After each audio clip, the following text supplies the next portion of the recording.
Hi all எல்லோரும் எப்படி இருக்கீங்க? இந்த வீடியோவில் எங்கள் குலதெய்வ கோயிலில் நோம்பி சாட்டியிருந்தாங்க. அங்கே போய் என்னெல்லாம் பண்ணோங்கிறத நான் ஷேர் பண்ணியிருக்கேன். டோட்டலாக 2 டேஸ் இந்த ஃபங்க்ஷன் நடந்துச்சு. நாங்கள் ஃபேமிலி எல்லாருமே போயிருந்தோம்.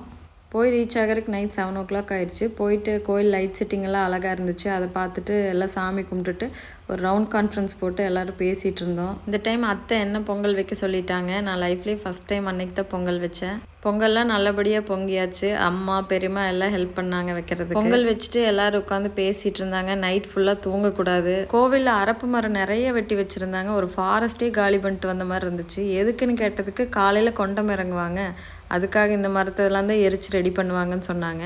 நான் இதெல்லாம் லைஃப்லேயே ஃபஸ்ட் டைம் இப்போ தான் பார்க்குறேன். பூஜை பண்ணி முடிச்சோன்னு எல்லாம் கடைன்னு எல்லாம் அரப்பு மரத்தை எடுத்து வந்து வச்சு தீ எரிக்க ஆரம்பிச்சிட்டாங்க. நைட் டைம் போனதே தெரில.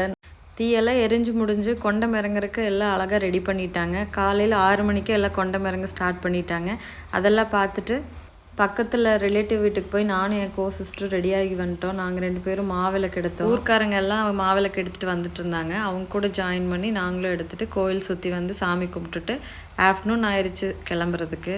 எங்கள் கூட வந்தவங்க ஒருத்தங்க சப்பரம் அழகாக ரெடி பண்ணி எடுத்துகிட்டு வந்திருந்தாங்க. எங்கள் அத்தையும் அம்மாவும் நெக்ஸ்ட் இயர் நீங்களும் இதே மாதிரி ரெடி பண்ணிடணும்னு சொல்லி சிரிச்சிட்டு இருந்தாங்க. எனக்கு ரொம்ப பிடிச்சிருந்தது. அந்த 2 days ரொம்ப ஜாலியாக போச்சு. இந்த வீடியோ உங்களுக்கு பிடிச்சிருக்குன்னு நம்புகிறேன். பிடிச்சிருந்தா லைக் பண்ணுங்கள், சப்ஸ்கிரைப் பண்ணுங்கள். தேங்க்யூ ஃபார் வாட்சிங்.